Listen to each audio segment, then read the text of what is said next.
गुरुजी, मेरे शरीर में बहुत सी तकलीफ़ें होती रहती हैं, कभी कुछ, तो इनका कारण क्या है और उपाय बताएँ?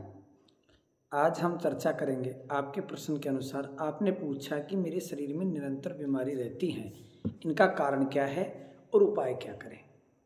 मैं पंडित कर्मकांड ज्योतिषाचार्य सज्जन भारद्वाज यूट्यूब चैनल सत्य दर्पण आपको अर्पण के माध्यम से आपकी सेवा करता रहता हूँ। और हम इस चैनल के माध्यम से आप तक लोगों के प्रश्नों के उत्तर पहुँचाते हैं, जो उत्तर आपसे भी संबंध रखते हैं। सर्व कल्याण एवं सबके हित के लिए जो प्रश्न होते हैं, उनके उत्तर हम इसके माध्यम से आप तक पहुँचाते हैं। जिन्होंने भी ये चैनल देखा है, उनसे निवेदन है कि जिन्होंने यूट्यूब चैनल सत्य दर्पण आपको अर्पण को सब्सक्राइब नहीं किया है, वो सब्सक्राइब कर लें, जिससे आपके हितकारक पहलुओं पे जो हम चर्चा करते हैं वो आप तक पहुंच जाएं। और आप कमेंट्स के माध्यम से हमें अपने विचार से हमें अनुग्रहित करें और आपकी समस्याएं भेजते रहें, जिससे हम उसका समाधान करें। आज आपने प्रश्न पूछा है कि गुरुदेव, मेरे शरीर में निरंतर बीमारियां रहती हैं, इनका कारण क्या है और इनका उपाय क्या है। आज हम इस चर्चा पे विशेष चर्चा करेंगे। इस विषय पे हम चर्चा करते हुए आपको बताते हैं कि बीमारियां 3 प्रकार की होती हैं। नंबर 1, प्रारब्ध से लगी हुई बीमारियां। पूर्व जन्म में किए हुए कर्म दोषों के कारण कुछ बीमारियां ऐसी लग जाती हैं जिनका दवा कार्य नहीं करती है, दवा लगती नहीं है और दवा का प्रयोग हमारे शरीर पे साध्य नहीं होता है। तो पूर्व जन्म और प्रारब्ध से किए गए पापों के संचय से जो बीमारी उत्पन्न होती है, उसे हम कर्मजा बीमारी कहते हैं। और ये बीमारियां लंबी चलने वाली बीमारियां होती हैं, नंबर 1। नंबर 2, हम बताते हैं कि कुछ बीमारियां ग्रह दोष जनित होती हैं। कुछ ग्रहों के दोष होते हैं, या आपका ग्रह रोग भाव में गलत स्थान पे बैठा है, या षष्ठम भाव दूषित ग्रहों से प्रभावी है, या बलहीन ग्रहों से प्रभावी है, या ग्रह का तालमेल जो है वो छठे भाव के संबंधित उचित नहीं है, तो भी रोग होते हैं। और ये रोग ग्रह दोष का उपाय करने से मिट जाते हैं और इनका उपाय भी शीघ्रता से मिल जाता है और हमें रोगों में राहत मिलती है। तीसरी बात करते हैं हम, कुछ ग्रह होते हैं वायरल से संबंधित। प्रथम हमने आपको बताया कर्मजा, दूसरा ग्रह योग और तीसरा योग है। तीसरा जो योग रोग का बनता है वो है आपके खान पीन, आहार विहार और चलते समय में भिन्न भिन्न प्रकार के दोषों के कारण। यदि आपका खान पीन अच्छा नहीं है, आहार विहार अच्छा नहीं है, नियम संयम से आप नहीं रहते हैं, या आपको किसी भी प्रकार से दूषित फूड पॉइजन होने के कारण रोग लगा है, तो ये रोग भी होते रहते हैं। और जब तक आप इसमें सुधार नहीं करेंगे, तब तक इसका उपाय नहीं होता है। अब हम बात करते हैं प्रथम रोग के बारे में। प्रथम रोग बताया हमने कर्मजा योग, जो पूर्व जन्म जन्मांतरों के अनुसार बनता है। इसका उपाय क्या है, इसकी चर्चा करेंगे। कारण हमने बताया कि पूर्व जन्म की पूर्वकृत दोषों के कारण ये रोग लगते हैं, और उपाय इसका ये है कि हमें सनातन धर्म पद्धति के अनुसार, ऋषि पद्धति के अनुसार, ज्योतिष के अनुसार और शास्त्रों के अनुसार, पुराणों के अनुसार, वेदों के अनुसार इस रोग के उपाय के लिए हमें भिन्न भिन्न कर्म करने होते हैं, और उन कर्म करने से ही ये रोग शांति में आता है।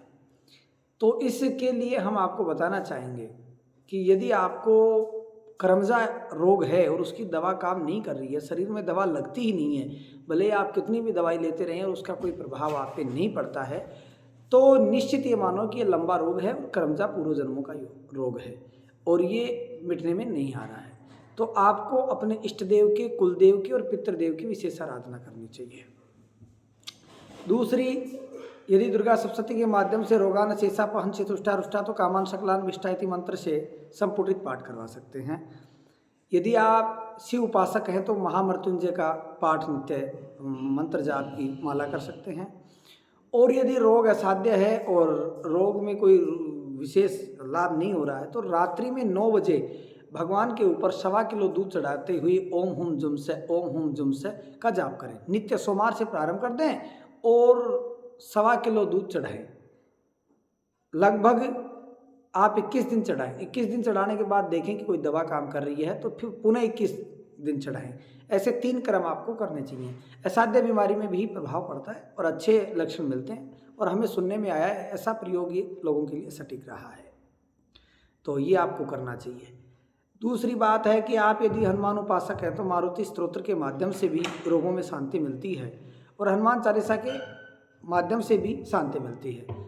7 बार पाठ करने का विधान है। यदि मारुति स्तोत्र करते हैं तो 1100 पाठ करने चाहिए, और यदि हनुमान चालीसा करते हैं तो 100 पाठ 108 पाठ डेली के करने चाहिए।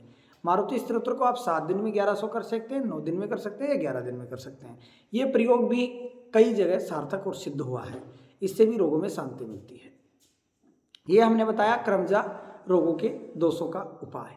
अब हम बात करेंगे दूसरे प्रकार के रोग के बारे में, जो रोग आपके ग्रह जनित है।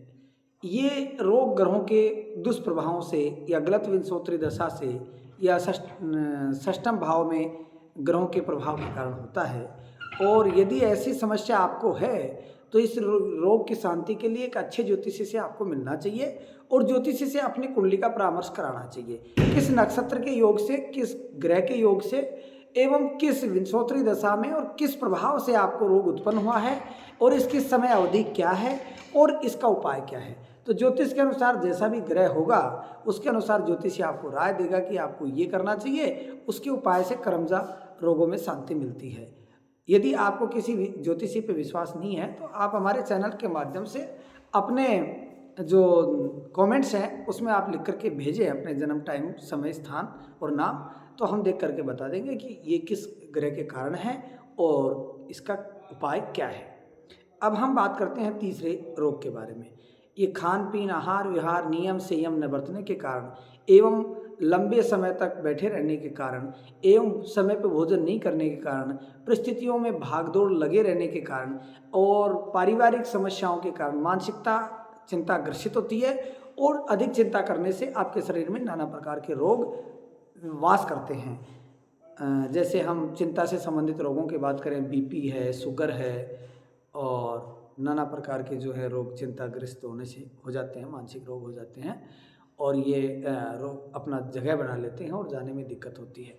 तो इसमें आपको खाने पीने का विशेष ध्यान रखना चाहिए, और रोगों के लक्षणों पे विशेष ध्यान देते हुए रोग की पकड़ करने के बाद उसके परहेजों में आपको अवश्य रहना चाहिए।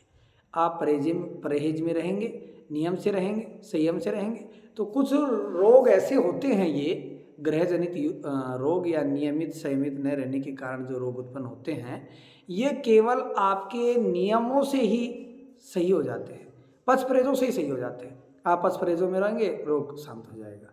पच परहेज बिगड़ेंगे, दोबारा रोग हो जाएगा। तो हमारा कहना ये है कि आपको ऐसे रोगों से संबंधित सावधानी बरतनी चाहिए, खान पीन का ध्यान रखना चाहिए, और यदि रोग बैठने से होता है तो बैठने का, समय पे भोजन करने का, अधिक यात्रा न करने का, अधिक जागू न रहने का, रात्रि में अधिक काम न करने का ध्यान रखते हुए अपने रोगों पे आप अंकुश पा सकते हैं। इसी प्रकार से हमने आपको तीनों प्रकार के रोगों के बारे में बताया और तीनों रोगों के उपाय बताए। हम आशा करते हैं कि हमारे द्वारा दी गई जानकारी आपके लिए हितकर होगी, कल्याणमय होगी, श्रेयकर होगी, लाभकारी होगी और परोपकारी होगी, और इस जानकारी के माध्यम से आप अपने रोगों पर विजय प्राप्त करेंगे। मैं भगवान लक्ष्मी नरसिंह से प्रार्थना करता हूं कि वो आपको आरोग्यता दें और आपके जीवन में जो मानव जनित सुख होते हैं उनको देते हुए आप पर अपनी कृपा बनाए रखें। पुनः हम YouTube चैनल सत्य दर्पण आपको अर्पण के माध्यम से जब तक आपसे नहीं मिलते हैं तब तक राधे श्याम, और आशा करते हैं कि आप अपने विचारों को कमेंट्स के माध्यम से हम तक भेजेंगे। जय श्री राम।